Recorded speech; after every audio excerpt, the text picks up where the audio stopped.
Thank you, Associate Dean Harris. At this point in the program, it's really an honor in light of all of the past events of the last 2 years, escalated events of Black males losing their lives. It is truly, indeed, a pleasure to have a lumberjack to come back and to speak to his alma mater. Dr. Michael A. Johnson, Sr., was born in Houston, Texas, and raised in Phoenix. He attended this university where he earned a Bachelor of Science degree in sociology, a Master of Education degree in counseling, and a second Master of Education degree in educational leadership. Black lives do indeed matter.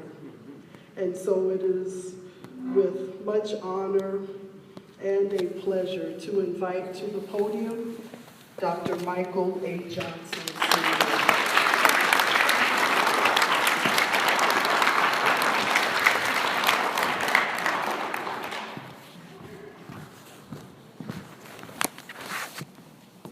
Good evening. So I'm not a doctorate quite yet. I'm in school to get my doctorate, but I do appreciate that promotion and degree, but something I will accomplish. So let me say this. It's funny because I haven't been this nervous in quite some time, and I give speeches consistently, and I do graduation all the time, but it's a big deal to me to be here at this very moment, at this very time, because 14 years ago, almost to the day, I was sitting in that seat. And gets me emotional because you must love people before you can lead people. And you must serve them before you can save them. It's a quote by Cornel West it is why I do what I do. And I'll tell you this, I'm a lumberjack through and through. I am one of the more proud lumberjacks that you will ever meet. I have a daughter who's 13 who's already knows she's going to come to school here.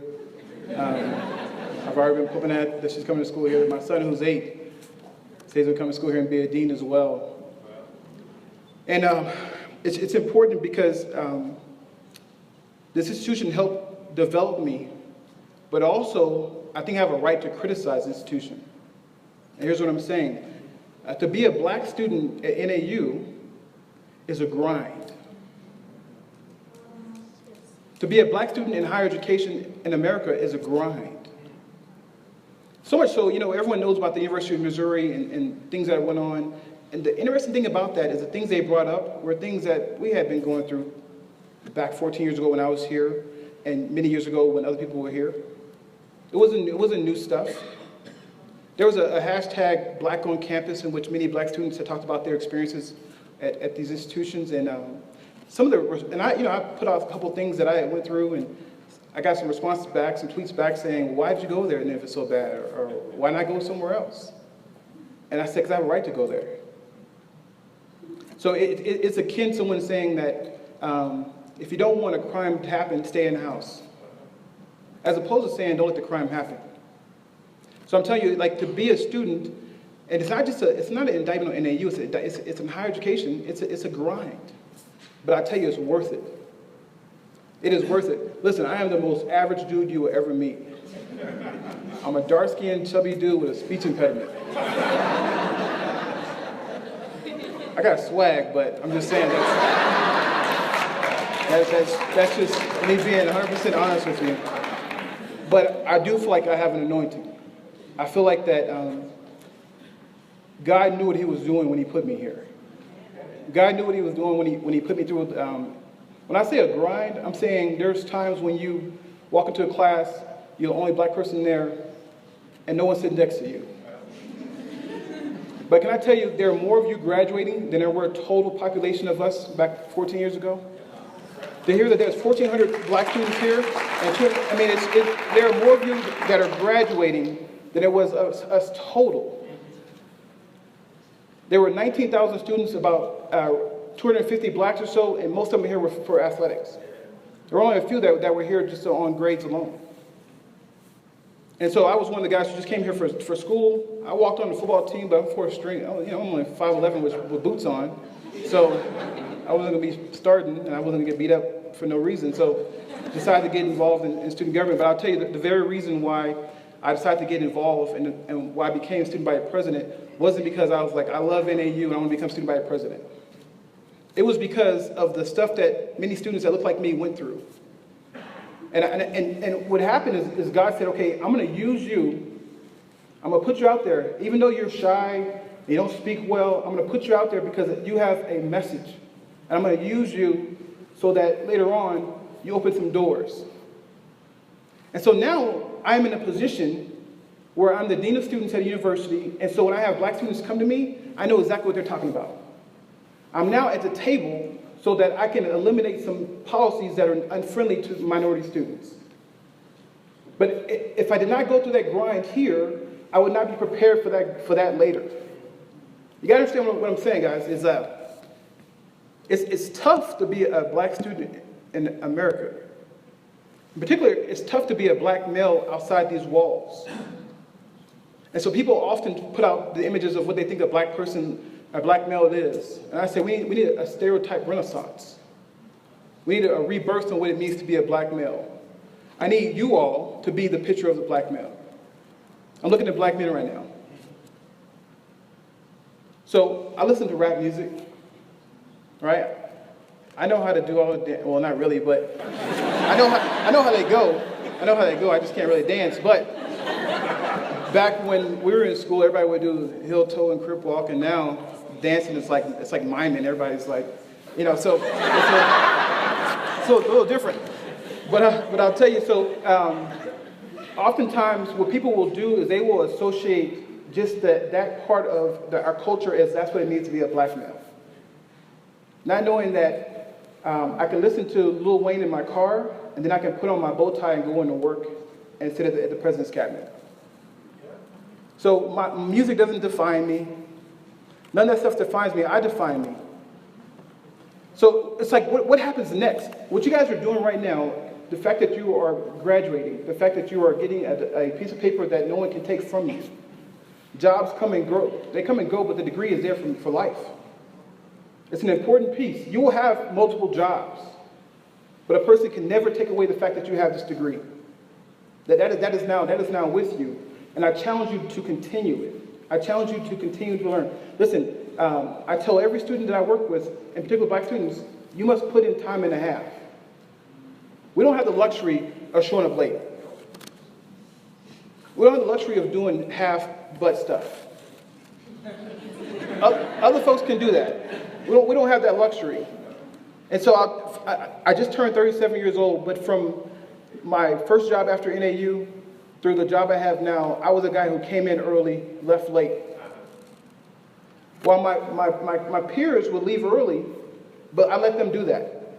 But for me, I knew that I was representing a whole group of people, right? My actions were then put on how they saw everyone. How I performed would determine if someone else would get hired that looked like me. It's a unique burden that other people don't have. It's a unique burden to be a student in which you all have to attend rallies and sit-ins and protests and everything, while other students just go to class. People understand you all have achieved more by graduating because of all the stuff you had to start off with, by the things that you went through. It is difficult to be a black female in higher education. It is not easy, but I would say this, the black females are the foundation. They're what got many of us through.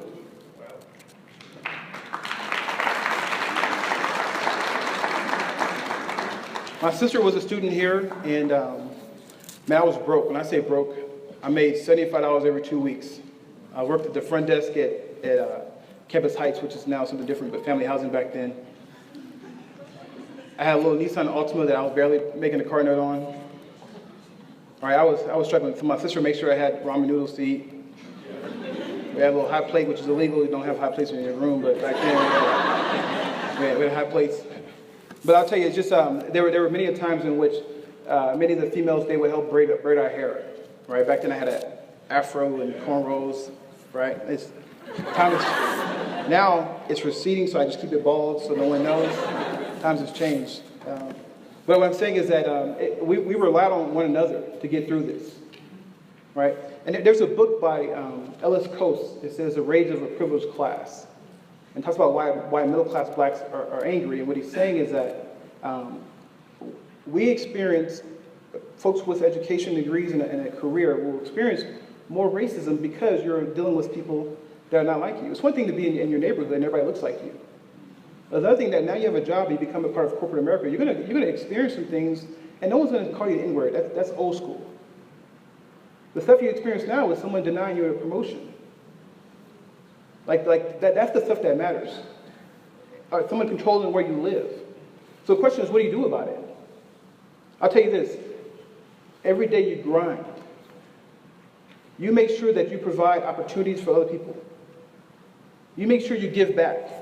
You make sure you come back to NAU and you speak to the next class. You make sure that when the BSU has activities and they need fundraisers and they try to go to conferences, you guys help promote that. You guys know what they've been through. This place is, I love NAU. I love NAU. Without NAU, I would not be in this position right now. And I thank NAU for the struggles that I went through because I needed those struggles. I am now in a position that I can provide opportunities for other students. And so when a black student comes in my office and they're upset about a mistreatment or whatever the case may be, I can provide them with some serious counsel. When it's time to admit students, I have a say in who's getting in. Like that's what matters.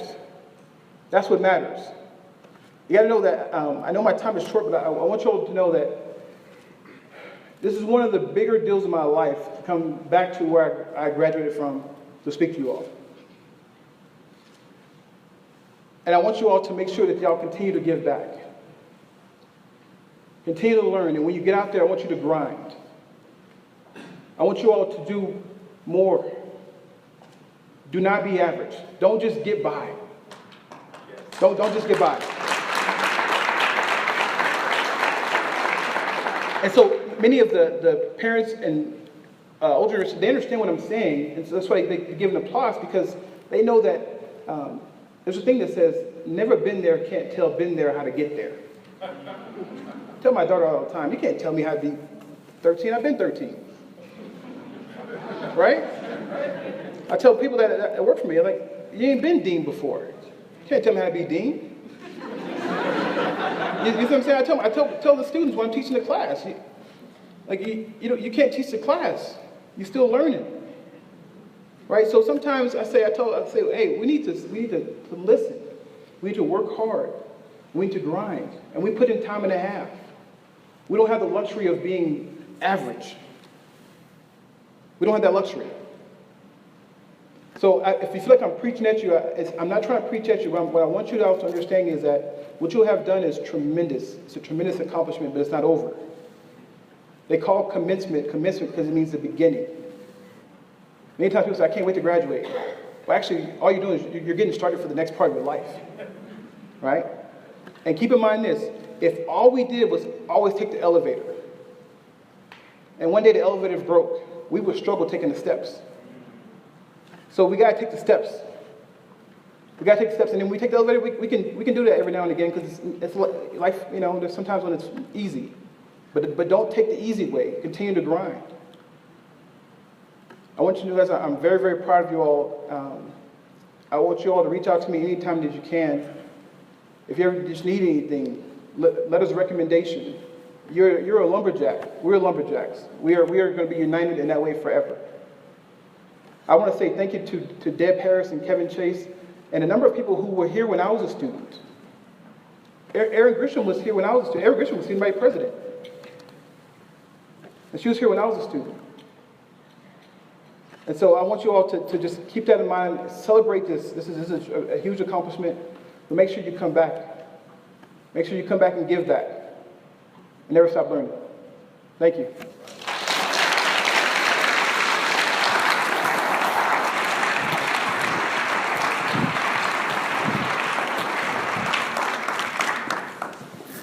Bible says that now pray.